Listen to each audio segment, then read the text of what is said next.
Kabanata 741. Tumingin sa kanya si Barbara at sinabing, nagseselos ka. Natigilan si Riley. Medyo matagal bago siya tuluyang natauhan. Tumampot siya ng unan at ibinato kay Barbara. Nandito ka ba para pagtawanan ako? Tinampot ni Barbara ang unan at ibinalik sa kama. Sige, sige. Total, niligtas ka ni Luis. At saka, hindi ka gaanong nasugatan gaya niya, kaya sa tingin ko dapat mo siyang suriin. Hindi sumagot si Riley. Kinagabihan, naglakad si Riley patungo sa ward ni Luis. Matagal siyang nag-alinlangan sa harap ng pinto bago niya tuluyang pinaihit ang doorknob. Nagbabasa ng magazine si Luis sa kama. May gauze sa pisngi at pasa sa gilid ng labi. Natigilan siya saglit nang inangat niya ang ulo niya at nakita si Riley. Pagkatapos nito, inilagay niya ang magazine sa gilid at nagtanong, ano ang nagdala sa iyo dito? Huminto si Riley sa harap ng kanyang kama. Kinakabahan siya na hindi niya alam kung saan ilalagay ang kanyang mga kamay. Sa huli, niyakap niya ang mga ito sa harap niya at sinabing, nandito ako para bisitahin ka, syempre. Napangiti si Luis, akala ko nakalimutan mo na.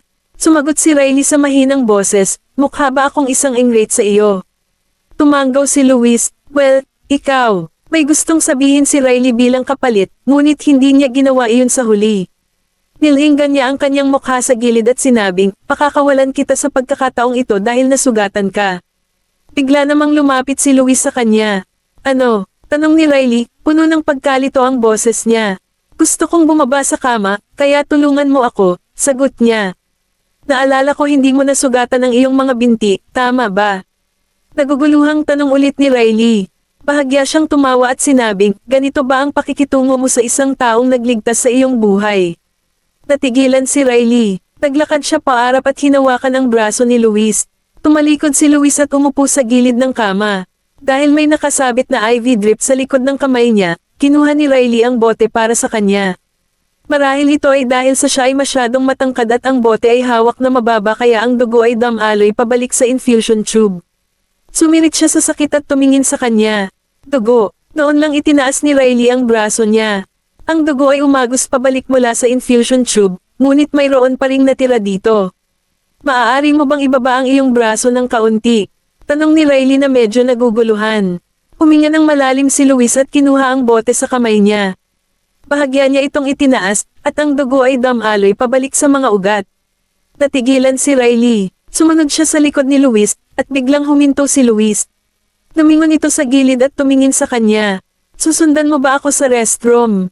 Natigilan si Riley, at sa kanya lang napansin na papunta na pala ito sa restroom. Namula ang mukha niya sa kahihiyan, at lumingon siya. Dapat sinabi mo sa akin ng mas maaga. Tumawa si Luis at pumasok sa banyo. Pinaypayan ni Riley ang sarili gamit ang kamay para pakalmayan ang sarili. Nakaramdam siya ng hiya. Napatingin siya sa banyo, at may isang bagay na nakita niya sa internet ang bumungad sa kanyang isipan. Gusto ba siya ng isang lalaki na tumae? Ano kayang itsura niya kapag tumatae siya? Uupo ba siya sa banyo at sasabihin, maging mabuting bata ka at lumabas ka sa iyong sarili? Na may masamang ngiti sa labi. Pief, napahadjajak si Riley sa sariling naiisip. Ang eksena ay sobrang kakaiba kaya dali-dali niyang pinatay ang pag-iisip. Nang marinig niya ang lagaslas ng tubig ay ibinaba niya ang kanyang ulo at pinigilan ang pagngisi. May napansin si Luis at ibinaling niya ang kanyang ulo para tingnan siya sa nakapikit na mga mata. Anong pinagtatawanan mo? Itinaas ni Riley ang kanyang ulo at itinulak ang lahat ng iniisip sa likod ng kanyang isip. Sumagot siya sa isang seryosong mukha, wala. Pinag-aralan siya ni Luis saglit at pagkatapos ay makahulugang sinabi, hindi mo. Ha? Napapikit si Riley. Huminto siya saglit bago nagpatuloy. Hindi ka sumilip nung nasa loob ako ng banyo, tama. Kabanata 742. Sumubsob ang mukha ni Riley, at nag-hairump siya. Sino? Sino ang sisilip sa iyo kapag gumagamit ka ng palikuran? Ikaw ay delusional ka. Besides, wala namang dapat tingnan. Kalahating pusong sagot ni Luis. Sino ang nakakaalam kung gusto mong samantalahin ako o hindi? Tinuro ni Riley ang sarili. Ako, gustong samantalahin ka. Ngumisi siya na para bang narinig niya ang pinaka-nakakatawang biro sa mundo at sinabing, kung talagang gusto kong samantalahin ka, gagawin ko. Itinaas niya ang kanyang mga kilay at pinutol siya, you would have what? Paglinis ng kanyang lalamunan, sumagot si Riley, bakit ko sasabihin sa iyo? Hindi sumagot si Luis, Nang makita niyang halos tapos na ang IV drip sa bote, pinindot niya ang service bell. Pumasok ang nurse, hinugot niya ang karayom mula sa likod ng kanyang kamay at malumanay na sinabi sa kanya, "Sir, kailangan mong magpa-inject ng anti-inflammatory bukas at sa susunod na araw." Tumanggaw siya. Umalis ang nurse dala ang bote. Nag-click si Riley ng kanyang dila at sinabing, "Napakabait sa iyo ng nurse na ito. Kung magagawa niya rin ito sa akin, wala akong problema sa pagkuha ng ilang araw pa ng mga shots." Kung tutuusin, marami siyang naranasan dahil sa nurse. Tumingin sa kanya si Luis at nagtanong, "Ikaw ba gusto mong malaman kung bakit?" Natigilan siya. Alam kong ano. Sumenyas siya sa kanya ng may tuwid na mukha. "Halika rito, at sasabihin ko sa iyo." Pagamat may pag-aalinlangan si Riley sa kanya, naglakad pa rin ito patungo sa kanya. Hinayla siya ni Luis dahilan para mawalan siya ng balanse at bumagsak ito sa kanya. Pareho silang nahulog sa kama. Walang alinlangan na si Riley ang nakahiga sa ibabaw, at ang mga labi nito ay hindi sinasadyang humalik sa kanyang baba. Natigilan siya, at parang robot na hindi gumagana, nablangko ang utak niya. Humalaklak ng malalim si Luis, at umalangaw-ngaw ang boses nito sa itaas niya. "Nakita mo, alam kong gusto mo akong pagsamantalahan. Ikaw." Iniangat ni Riley ang kanyang ulo, at naramdaman niyang parang may kidlat na damaloy sa kanyang katawan nang hindi sinasadyang dumampi ang labi nito sa labi niya. Ibinaba ni Luis ang ulo at itinoon ang tingin sa labi nito. Tila napipilitin ng isang mahiwagang puwersa, inilagay nito ang kanyang kamay sa likod ng kanyang leeg at hinalikan siya sa mga labi. Nanlaki ang mga mata ni Riley sa gulat nang mapagtanto niya ang ginagawa ni Luis, at nakalimutan pa niyang huminga. "Luis," pumasok si Larissa at nagulat siya sa eksenang nasa harapan niya. Nang magkamalay si Riley, itinulak niya si Luis at padabog na lumabas ng ward. Tiningnan ni Larissa ang kanyang tumatakas na figure bago bumalik sa kanyang anak, na walang ekspresyon na nakaupo sa kama. Siya ay nagtanong, "Ginawa mo ba?" Nagkibit balikat si Luis, ang baybayin ay maliwanag na naiilawan. Isang grupo ng mga tao ang nagsasagawa ng party sa paligid ng bonfire sa beach ng Winston Island upang salubungin ang Autumn Bonfire Festival. Nagkaroon ng walang limitasyong supply ng mga beer, seafood, at barbecue na pagkain. Nakasuot ng kanilang mga maskara, sina Maisie at Nolan ay naglalakad sa karamihan. Hinawakan niya ang kamay ni Nolan at sinabing, "May pagkain doon. Pupunta ako at tingnan iyon." Pinitawan niya ang kamay nito at tumakbo patungo sa direksyon na tinuturo niya kanina. Walang magawang umiling si Nolan at sinabing, "Mag-ingat ka." Ni minsan ay hindi niya inalis ang tingin kay Maisie. Sabagay, maraming tao dito, at ayaw niyang may mangyaring masama. Tumayo si Maisie sa harap ng stall at umorder ng bawat pagkain sa harap niya. Parang sobrang nag-e-enjoy siya. Nakamaskara rin si Helios at may kasamang katulong. Nakilala niya si Nolan sa isang sulyap. Kumuha siya ng isang lata ng beer at naglakad patungo kay Nolan. "Akala ko hindi mo gusto ang ganitong okasyon." Kinuha ni Nolan ang lata ng beer at sumagot, "Pero gusto ito ng asawa ko." Tumawa si Helios, "Maraming tao ngayong gabi. Mas mabuting bantayan mo ang asawa mo." "Gagawin ko ito kahit wala ang iyong." Tumingin si Nolan kay Maisie at natigilan. Ibinaba niya ang lata ng beer at naglakad papunta sa mga tao. Tinanong ni Nina, "Ano ang ginagawa ni Mr. Goldman?" Ipinikit ni Helios ang kanyang mga mata at inilagay ang may kalahating laman na lata ng beer sa mesa. "Tulungan mo siya." Lumapit si Nolan sa stall at tinanong ang may-ari tungkol kay Maisie. Gayunpaman, sinabi ng may-ari ng stall na hindi niya alam ang tungkol sa kanya. Nag-aalalang tumingin sa paligid si Nolan. Maraming tao sa dalampasigan, ngunit wala na si Maisie. Kabanata 743. Ang pag-aalala at takot ay bumangon mula sa tiyan ni Nolan at napuno ng buo ang kanyang puso. Parang naranasan na rin niya ang ganitong pakiramdam noon. May masamang nangyari, at biglang nawala si Maisie sa kanyang paningin. Inilipat ni Nolan ang kanyang kamay sa kanyang bulsa, napagtanto lamang na hindi nila dala ang kanilang mga telepono. Ibinigay ni Helios ang kanyang telepono sa kanya at sinabing, "Siguro dapat mong gamitin ang akin." Hindi ito tinanggihan ni Nolan. Ang unang bagay na dapat niyang gawin ay hanapin si Maisie, kaya wala siyang pakialam sa ibang bagay ngayon. Gayunpaman, hindi niya maalala ang numero ng telepono ni Maisie sa isang mahalagang sandali na tulad nito. Mahigpit niyang hinawakan ang telepono, at nag-uumbok ang kanyang mga ugat mula sa likod ng kanyang kamay. Numero ng telepono. Ano ang nangyayari? It's somewhere in my head. Pero ano nga ulit ang number niya? Nang makita ni Helios na ang mga daliri ni Nolan ay nag-hover sa ibabaw ng dialing button at hindi niya nailagay ang numero ng telepono pagkaraan ng mahabang panahon, binuksan niya ang listahan ng contact para sa kanya at sinabing, mahahanap mo ang kanyang numero sa pamamagitan ng paglalagay ng kanyang pangalan. Bumaba ang mukha ni Nolan. Gayunpaman, hindi siya pinahintulutan ng sitwasyon na tanungin si Helios kung bakit niya nakuha ang numero ni Maisie. Ginawa niya ang sinabi at tinawagan si Maisie. Hindi sinagot ni Maisie ang tawag kahit ilang beses na niya itong tinawagan. Nina then chimed in, ang daming tao sa beach. Malabong kunin siya ng ibang tao. Tumanggaw si Helios, maghiwa-hiwalay tayo at hanapin siya. Ibinalik ni Nolan ang telepono sa kanya nang hindi lumingon at sinabing, pupunta ako doon. Ang walang hangganang dagat ay natunaw sa madilim na gabi. Hindi makikita kung ano ang nasa kabilang panig ng dagat. May gazebo sa ilalim ng hilera ng mga puno ng niyog sa tabi ng isang bato. Pumasok si Maisie sa gazebo, at pagkatapos ay nakita niya ang ilang kumikinang na asul na daike na lumulutang sa dagat. Noon lang niya napagtanto na ang mga daike na ito ay naglalabas ng malabong bughaw na ningning. Nabalik siya sa realidad at tumingin sa mga tao sa malayo. Siya ay nasa ilalim ng impresyon na si Nolan ay sasama sa kanya, ngunit tila, siya ay mali. Oh, shit! Nagmamadali siyang lumabas ng gazebo. Gusto niyang tawagan si Nolan ngunit hindi niya dinadala ang kanyang telepono. Natitiyak niya na si Nolan ay tiyak na nag-aalalang naghahanap sa kanya pagkatapos na pagtantong wala na siya. Bigla siyang nakabunggo ng isang tao at muntik na siyang mahulog sa lupa kung hindi lang ito umalalay sa kanya sa takdang oras. Masyadong madilim ang paligid nila kaya hindi niya makita ng malinaw ang mukha nito.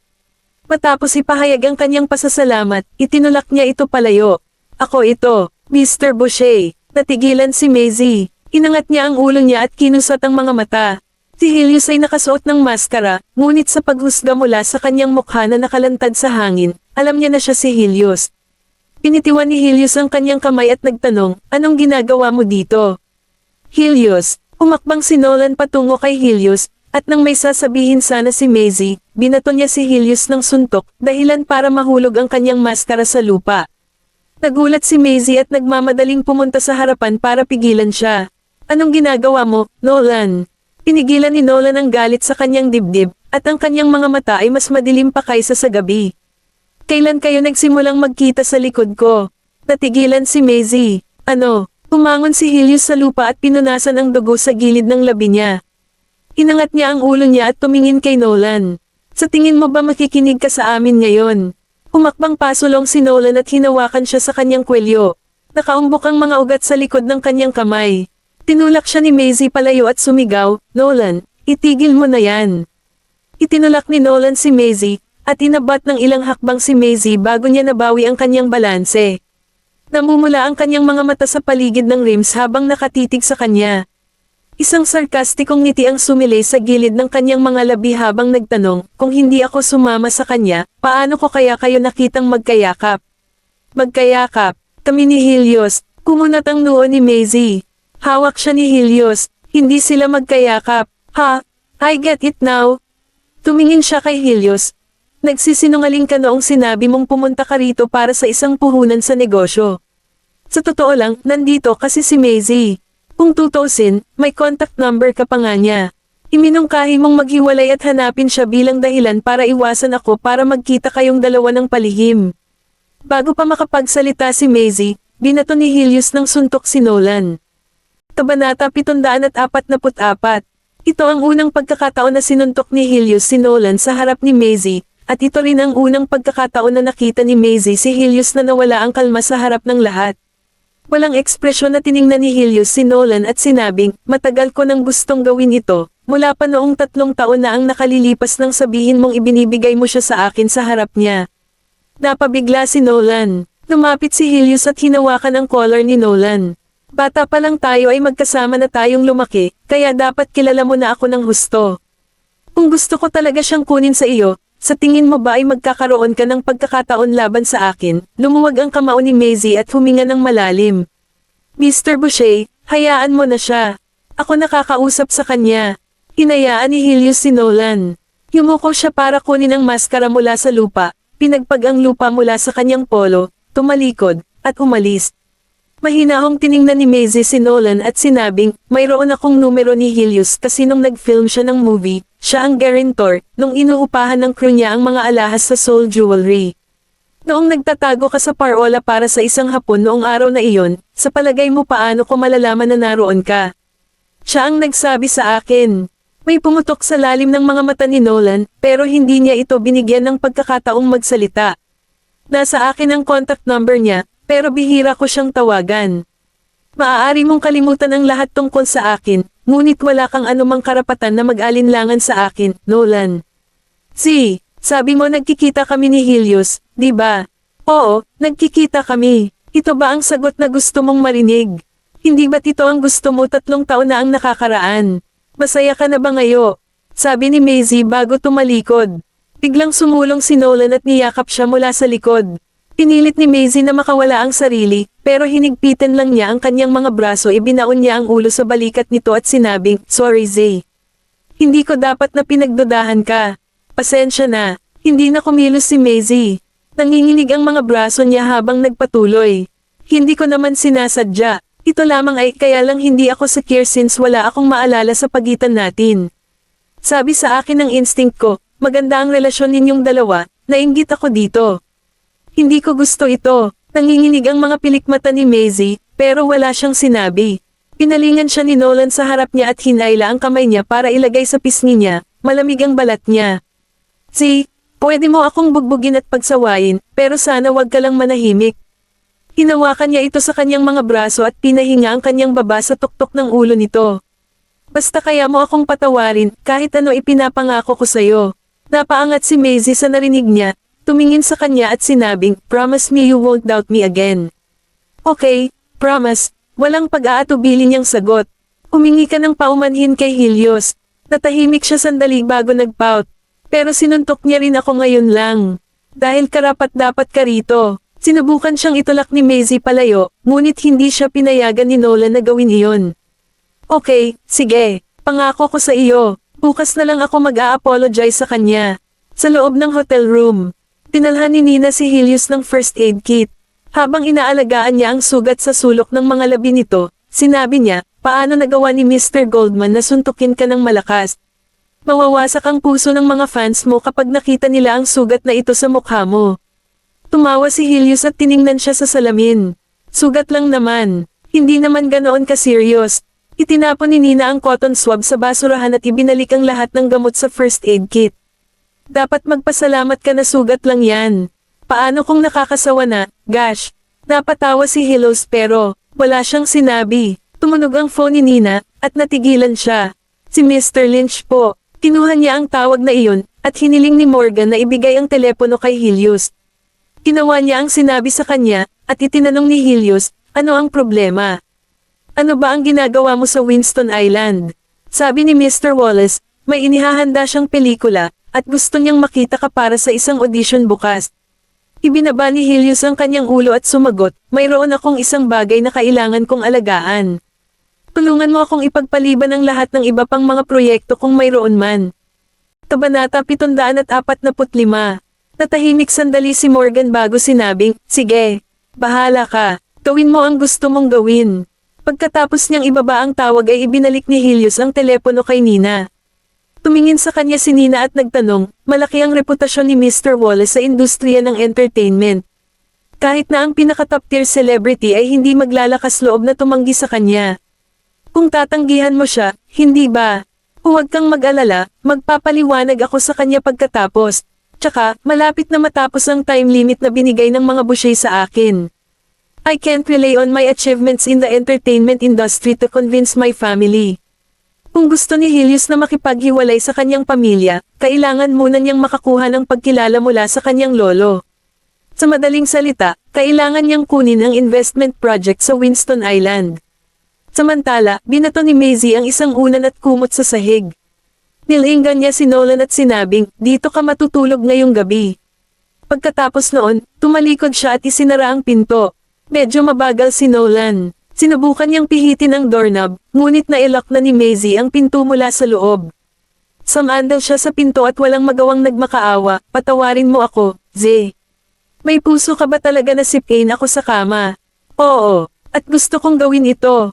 Bastard. Sinamantala mo ang iyong amnesia at inakala na nakikipagkita ako sa ibang lalaki, tapos ngayon gusto mo pang matulog kasama ako.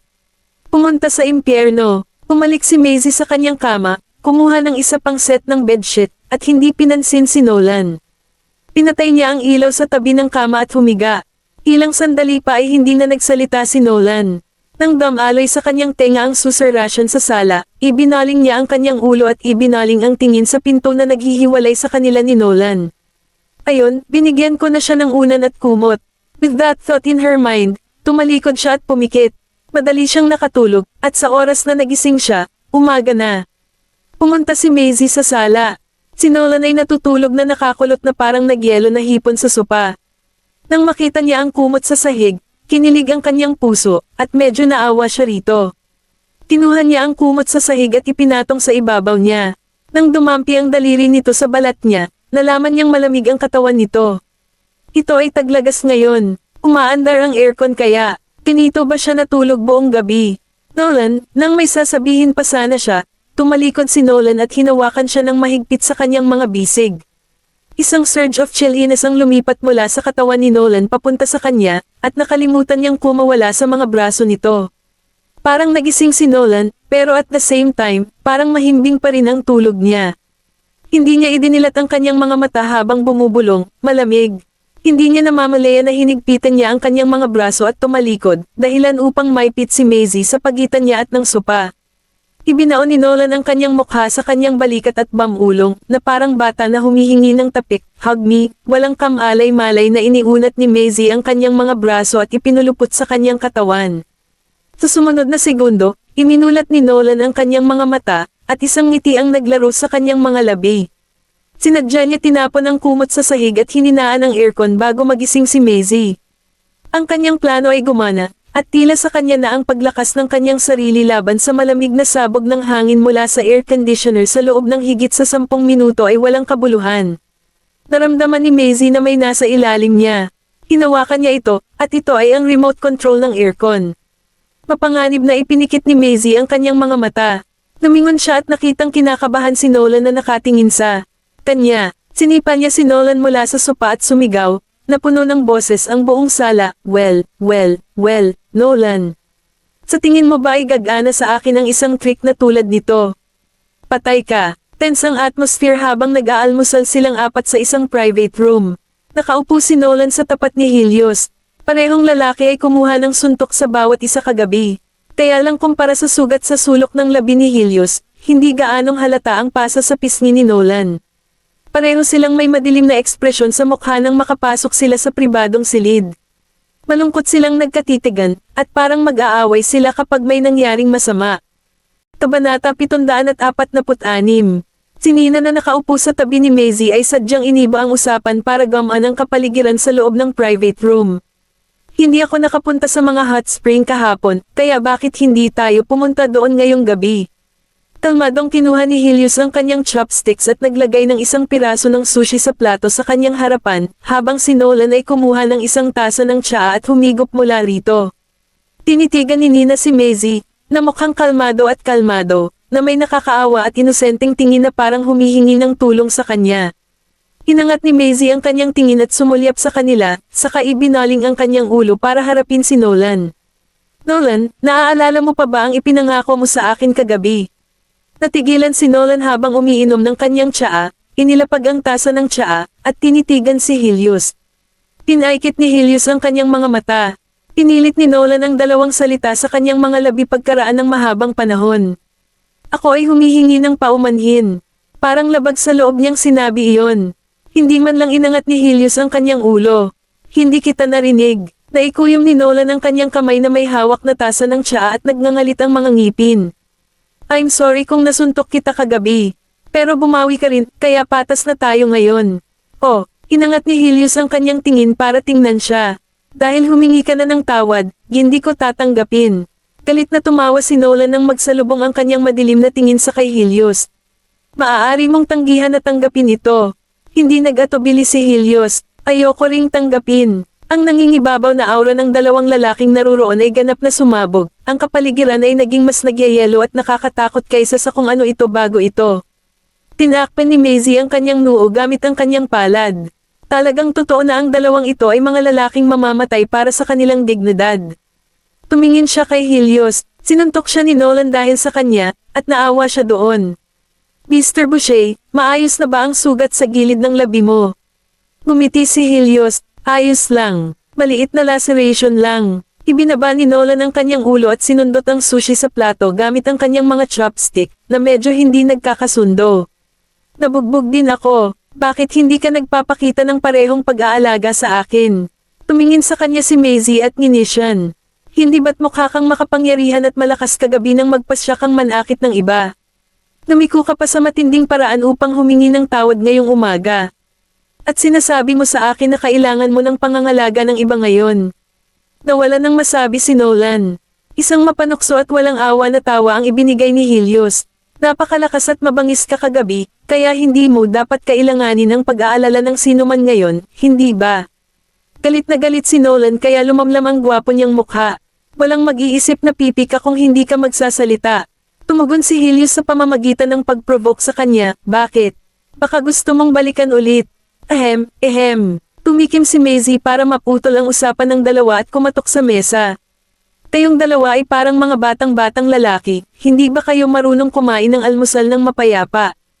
Umalis ka na dito at humanap ng pwesto sa labas kung gusto mong makipag-away.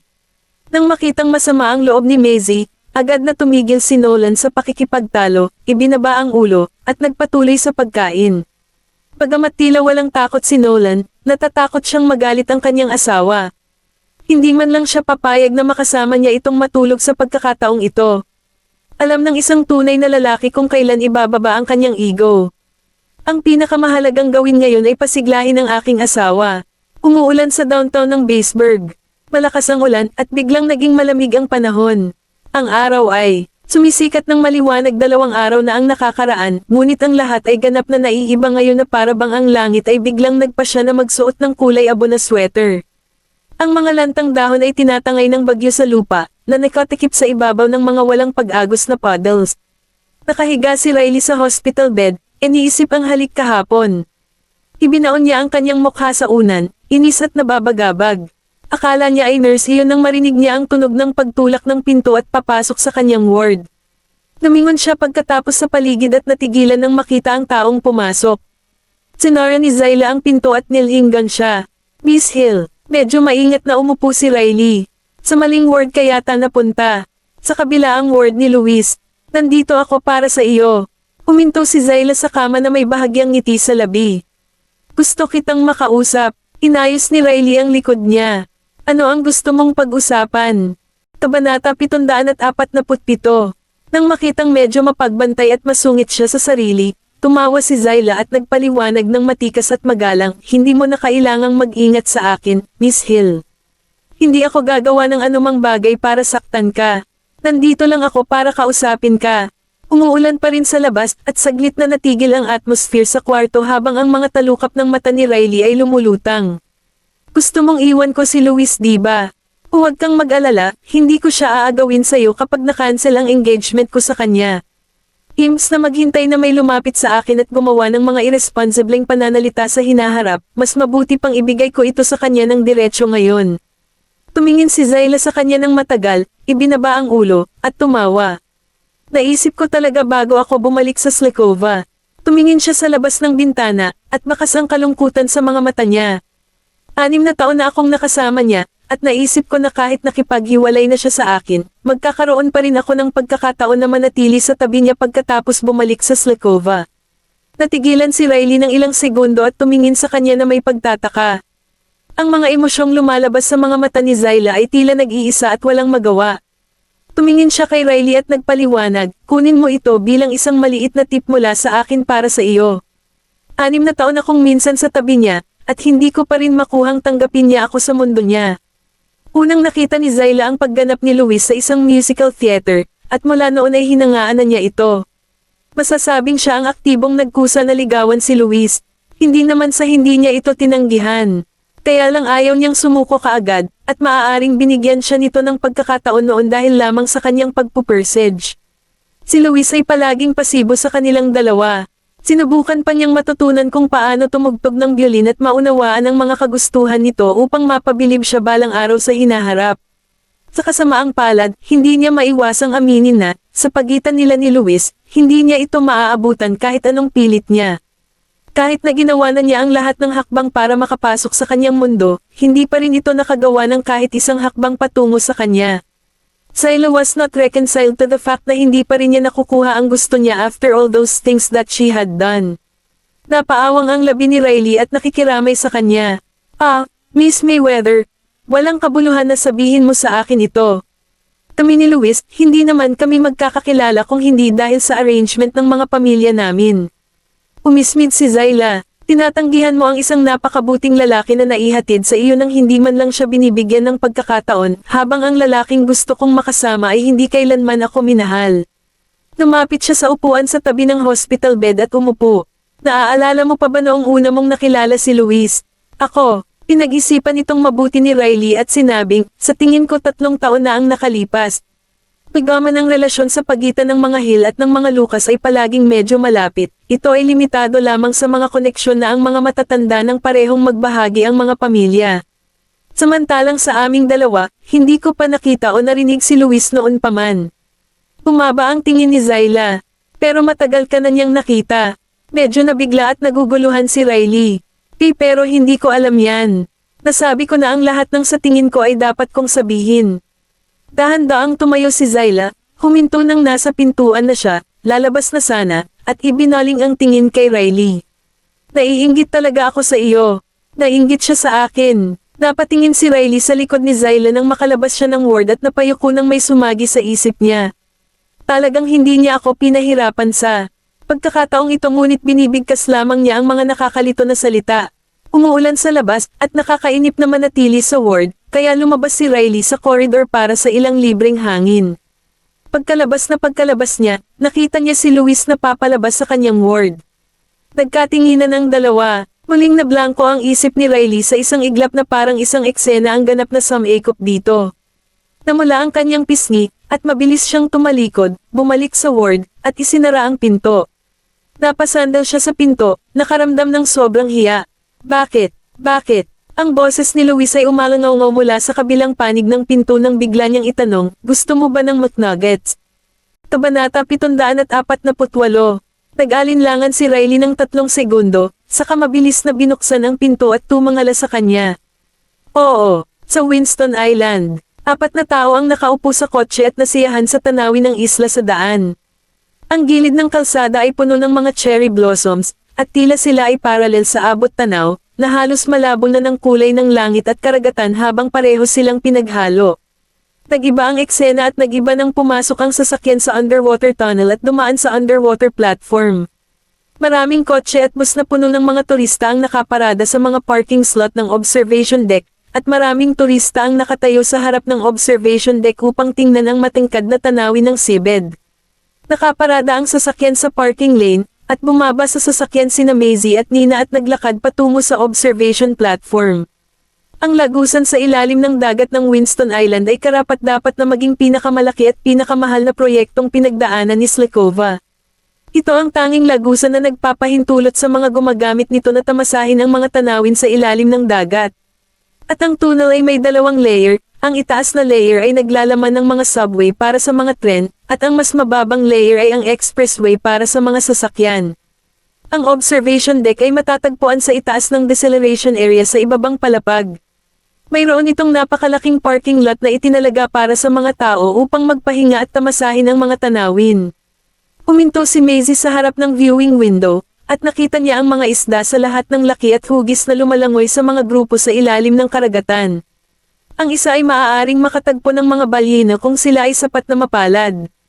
Nakasuot ng maskara at cap si Helios, na binalot ng mahigpit ang kanyang mukha. Gayunpaman, si Nolan, na nakatayo sa tabi niya, ay talagang masyadong kapansin-pansin. Sabay-sabay na nakakuha ng atensyon ng maraming tao ang 2 matangkad na lalaki na nakasandal sa harap ng sasakyan. Lumingon si Helios kay Nolan. Pwede bang layuan mo ako? Nag-cross arms si Nolan. Kung natatakot kang makilala, bumalik ka sa sasakyan. Hindi ka namin pinilit na bumaba ng sasakyan. Gumisi si Helios at hinayla pababa ang labi ng kanyang cup. Hoy, parang pamilyar ang dalawang iyon. I think yung nakakap parang si Helios, yung artista. Siya ba talaga? Hindi naman siguro, pero parang nakita ko na yung lalaking nakatayo sa tabi niya sa isang magazine. Pero sino siya? Hindi kaya ito ang maalamat na si Mr. Goldman ng Baseburg, hindi ba? Umikit si Nolan, iniunat ang kanyang kamay, kinuha ang takip sa ulo ni Helios, isinuot ito, at naglakad patungo kay Maisie. Noon lamang nakapag-react si Helios sa kanyang pagkakanulo, ngunit maraming tao na ang nakakilala sa kanya. Ito ay Helios Boucher. Oh, Diyos ko! Nakita ko talaga si Helios Boucher sa Winston Island. Binuo nito ang araw ko. Mr. Boucher, fan mo ako. Lumaki akong nanonood ng mga drama at pelikula mo, at mahal na mahal kita. Maaari ko bang kunin ang iyong autograph dito? Gusto ko rin ng isa. Lumingon si Nolan at nakitang sa isang iglap ay inilibing si Helios ng isang grupo ng mga tagahanga. Siya ay agad na nasa mabuting kalooban pagkatapos na i-set up si Helios. Lumingon si Maisie at nakita niya si Nolan na nakasuot ng cap na hindi bagay sa kanya at nagtaka. Hindi ba dapat kasama mo si Helios sa kotse? Pagkatapos ng lahat, ang katayuan at pagkakakilanlan ni Helios at Nolan ay naging napaka-flamboyant na mga lalaki. Madali silang makikilala, lalo na kapag napakaraming tao. Napaawang ang sulok ng bibig ni Nolan. Bilang isang entrepreneur, wala akong dapat ipag-alala. Siya ang dapat mag-alala. Parang may nakita si Nina. Crap, nakilala ng mga taong iyon si Helios. Kailangan kong bumalik sa kanya. Mabilis na tumakbo si Nina sa direksyon ni Helios para iligtas siya. Nang makita ang ngisi sa mukha ni Nolan ay unti-unting tumitindi. Napasulyap si Maisie sa cap na suot niya at pumikit. Itong lalaki. Siya ang nag-set up kay Helios, hindi ba siya? Tinanggal niya ang takip sa ulo ni Nolan. Nolan Goldman, napaka-childish mo. Niyakap siya ni Nolan. Kumakampi ka sa kanya at nagsasalita para sa kanya sa nakalipas na 2 araw. Ayoko, at nagseselos ako. Itinaas ni Maisie ang mga kamay para hawakan ang pisngi niya. Tapos hindi mo ba siya kayang pakisamahan? Hindi siya sumang-ayon, siya ang hindi gustong makisama sa akin. Kabanata 749. Matagal nang nakita ni Maisie ang kanyang iniisip. Hindi niya maintindihan kung bakit magkakaroon ng masamang impresyon si Nolan kay Helios. Halata naman na ikaw ang gumagawa ng gulo sa lahat ng dako, at talagang may lakas kang loob na isisi ito sa iba. Tinakpan ni Nolan ang kanyang mga labi gamit ang kanyang mga labi, at ginamit ni Maisie ang takip upang takpan ang kanilang mga mukha sa takot na makita. Nagtagumpay siya sa paghalik sa kanya at hindi napigil ang magbigay ng matagumpay ng ngiti. Pagkatapos ay isinubsob niya ang mukha sa leeg nito. Kailan tayo magkakaroon ng pagkakataong mapag-isa? Ayaw ko nang isama ang 2 third wheel na ito, at nagtaas ng kilay si Maisie. At mukhang agrabyado siya habang hinihimas ang katawan niya. Hindi mo man lang ako papayag ang matulog sa iyo sa gabi. Nanginginig si Maisie, tumingin sa kaliwat kanan, at mabilis na itinulak ang kanyang mga balikat. Huwag kang katawa-tawa, maraming tao dito. Napangiti si Nolan. Paano kapag walang masyadong tao? Namula siya sa galit. Huwag mong ipilit ang swerte mo. Domineering niyang sabi. Wala akong pakialam. Sinamantala ni Nolan ang sitwasyon kung saan ang atensyon ng karamihan ay naaakit ni Helios at hinalikan siya ng 2 minuto. Mamamatay na sana siya kung hindi siya nakahinga sa buong proseso. Hinaplos ni Nolan ang kanyang pisngi gamit ang kanyang mga daliri, hinalikan ang kanyang noo, at nagbigay ng buntis ng ngiti. Maaaring ngayon o ngayong gabi. Isa lang ang mapipili mo. Pagod na pagod si Helios sa lahat ng selfie ng kanyang mga tagahanga at humihiling ng autographs dahil kay Nolan. Hindi siya makakaalis sa eksena kung hindi dahil kay Nina. Gabi na nang bumalik sila sa hotel. Bumalik muna si Helios sa kanyang silid dahil wala siyang ganang kumain ng hapunan. Si Nolan at Maisie na lang ang natira sa hapunan. Alam na alam ni Maisie ang nasa isip ni Nolan, kaya kusa siyang kumain, mas mabagal pa kaysa kay Nolan. Hinawakan ni Nolan ang baso ng alak at marahang iniindayog, hinihintay siyang matapos kumain sa tabi. Naubos na niya ang pangatlong baso ng red wine habang kumakain pa siya. Alam niyang sadyang patagalan ni Maisie ang oras, nanunuya siya. Hinihintay mo ba akong malasing? Nagtaas ng ulo si Maisie. Wala akong pakialam kung malasing ka. Itinukod ni Nolan ang kanyang kamay sa kanyang baba, pumikit, at tumawa. Hindi ako maglalasing, ngunit madali akong mawalan ng kontrol kapag medyo lasing ako. Kinuha sa kanya ni Maisie ang baso ng alak. Kung ganoon ay huwag ka nang uminom. Lalong lumakas ang ngiti niya. Nagpalipat-lipat ang mga mata ni Maisie habang nagbibigay ng nakakaakit ng ngiti. Pagkatapos ay sumandal siya. Hubby, gusto kong pumunta muna sa hot spring pagkatapos kumain. Bahagyang ngumiti si Nolan. Ang mga panlabas na hot spring pool ng hotel ay itinayo sa likod ng bundok na may magagandang tanawin. May mga pribado at pinaghalong hot spring pool. Ang pinaghalong hot spring pool ay isang pampublikong pool na tinatanggap ang lalaki at babae. Nagpareserba si Maisie ng pribadong hot spring pool, at siya ang unang bisitang dumating sa pasilidad. Pumasok siya sa pool na nakabalot ng bath towel, na napapalibutan ng makapal na layer ng puting fog na umuusok mula sa spring water. Nilubog niya ang sarili sa tubig, nakahinga ng maluwag, at sinaboy ang tubig sa sarili habang nakasandal sa cobblestone. Sino ang may pakialam kung galit si Nolan ngayon? Gayunpaman, nang hindi niya namamalayan, dahan-daang lumapit sa kanya ang isang silhouette at hinubad ang bathrobe na nakapulupot sa kanyang baywang. Narinig ni Maisie ang tunog ng isang taong pumasok sa pool, lumingon ang kanyang ulo, at nagulat kay Nolan, na nakatayo na sa tabi. Nabigla siya. Nolan, sira ka ba? Ito ay, tiyakap siya ni Nolan at pinaharap sa kanya. Walang pupunta dito. Na-reserve mo na ba ang buong venue? Nagulat si Maisie. Hinalikan siya ni Nolan sa leeg.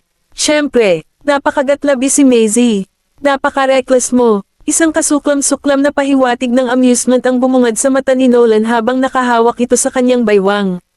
May balak ka bang gawing tanga ako? Ipinulupot ni Maisie ang kanyang mga braso sa kanyang leeg, mas nakakatakot pa ang temperatura ng kanyang katawan kaysa sa hot spring. Parang kumukulo na siya. Pagkatapos ay sinabi niya, nakainom ka. Hindi magandang pumasok ka ngayon sa hot spring. Hindi ako nakainom ng marami. Tumutulo ang kanyang pawis mula sa sulok ng kanyang mga kilay habang tinatakpan ng hamog ang kanyang makapal na kilay, at ang malalim na emosyon ay umaagos sa ilalim ng kanyang mga mata. Kabanata 750. Si Nolan ay mukhang mapusok at mapang-akit sa sandaling ito. Ang kanyang katawan ay umaakit sa kanyang titig na parang magnet, na hindi niya alam kung saan siya titingin. Pinuhat ni Nolan si Maisie pabalik sa kwarto. Matamlay na nakasandal si Maisie sa kanyang dibdib sa kanyang mga bisig, ang basang buhok nito ay nakasabit sa kanyang leeg, at ang kulay ng kanyang mukha ay nagdulot sa kanya ng labis na kaakit-akit. Nang maihiga na siya nito sa sopa, itinulak siya ni Maisie palayo gamit ang kanyang mga paa, umakyat sa gilid, at nahiga. Pumasok si Nolan sa banyo, kumuha ng tuwalya, umupo sa gilid ng sopa, at nagsimulang magpatuyo ng kanyang buhok para sa kanya na may namamaos na tawa. Galit ka na naman. Napaungon si Maisie at hindi siya pinansin. May tiyagang pinunasan niya ang buhok ni Maisie. Sinong nagsabi sa iyong gawin mo akong tanga? Tumingon si Maisie, itinukod ang kanyang baba sa kanyang mga kamay, at tinitigan siya ng masama. Tapos sinasabi mo ba na ako ang may kasalanan? Ngumisi siya. Hindi. Habang hinahaplos ni Nolan ang kanyang kalahating tuyo na itim na buhok, humiga si Maisie sa kanyang hita at tumawa. Napakakinis ng buhok mo. Itinaas niya ang kanyang mga talukap at sumulyap sa kanya. Sinabi mo yan dati. Kinuha niya ang isang maliit na bundle ng buhok niya at hinalikan iyon. O talaga, parang kahit hindi ko matandaan ang sinabi ko, nakatatak pa rin sa aking alaala. Nolan. Oo. Bumaba ang tingin nito sa kanya, at saglit na tinitigan siya ni Maisie. Hindi mo pa sinasagot ang tanong ko. Ano ang tanong? Umupo si Maisie at titig na titig sa kanya. Bakit galit na galit ka kay Helios? Napaiwas ng tingin si Nolan, ngunit itinulak ni Maisie ang kanyang pisngi, na pilit na pinatingin sa kanya. Huwag mong iwasan muli ang tanong. Pinaikit niya ang kanyang mga mata at hinawakan ang likod ng kanyang kamay. Bakit mo tinatanong? Dahil curious ako. Umupo si Maisie sa ibabaw niya na parabang natatakot siyang tumakas. Magpapatuloy ka sa pagtulog sa sopa ngayong gabi kung hindi mo ako sasagutin. Nag-alinlangan si Nolan. Hinawakan ni Maisie ang laylayan ng kwelyo niya. Mas gugustuhin mo pang matulog sa sofa kaysa sa tabi ko. Hindi. Lumaylay ang mga talukap niya, medyo awkward. Wala akong masasabi sa lalaking iyon. Naaliw si Maisie. Nakakahiya bang sabihin mo? O dahil ba nabuli ka niya noong bata ka, at ikaw ay umiiyak sa galit noon? Nawala nang masabi si Nolan. Tumigil siya sa paghalik sa labi niya sandali. Sabihin mo na, ang munting bastos na ito. Pinuhat siya ni Nolan. Pag-usapan natin ito sa ibang lugar. Pagkatapos ay binuhat siya nito at naglakad patungo sa kwarto. Makalipas ang 2 araw, ang balita ng paglalakbay ni Helios sa Winston Island ay kumalat sa internet salamat sa kanyang mga tagahanga. Siya ay talagang isang sikat na artista, sikat na kahit sa isang paglalakbay na kanyang napuntahan ay maaaring makakuha sa kanya ng isang lugar sa nangungunang 10 trending list ng Google Trends. Siyempre, si Nolan ay nakuhanan din sa parehong larawan bilang Helios sa Winston Island. Nagsimulang magbiro ang mga netizen sa comment section. #hindi makikita si Hels sa isang larawan kasama ang ibang babae. Pero ang dalawang ito ay ang lakas ng dating bilang couple. Bulag ba ko o ano? I'll be damned, sana ang idol ko ay makapareha ni Mr. Gladman. Ang mga tingin nila ay nakamamatay.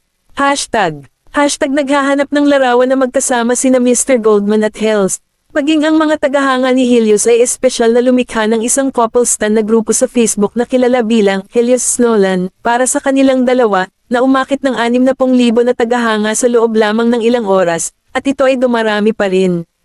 Ilang tawag na ang natanggap ni Nina mula sa kumpanya simula pa kaninang umaga. Pribado ang paglalakbay ni Helios sa Winston Island, kaya walang nakakaalam nito maliban sa kanyang manager na si Morgan. Dahil doon, tinanggihan ng kumpanya ang maraming pagkakataon sa trabaho para sa kanya. Ngayong nalantad na si Helios, malapit nang sumabog ang opisyal na numero ng telepono ng kumpanya mula sa lahat ng mga papasok na tawag. Nang marinig ang doorbell, binuksan ni Nina ang pinto at nakita niya si Maisie na nakatayo sa labas ng kwarto. "Mrs. Goldman, pwede ba akong pumasok?" Siyempre, tumabi si Nina at sinara ang pinto pagkapasok ni Maisie. Pagkatapos ay tinanong siya ni Nina, "Gusto mo bang uminom?" Naglakad si Maisie sa couch at umupo. "Hindi, pumunta ako sa iyo dahil lang sa mga artikulo at post na trending sa Twitter at Facebook." Natigilan si Nina. Ngayong lahat ng nagtetrend na post sa Twitter at Facebook ay pinag-uusapan ng tungkol kay Helios at Mr. Goldman. Ano ang iniisip ni Mrs. Goldman?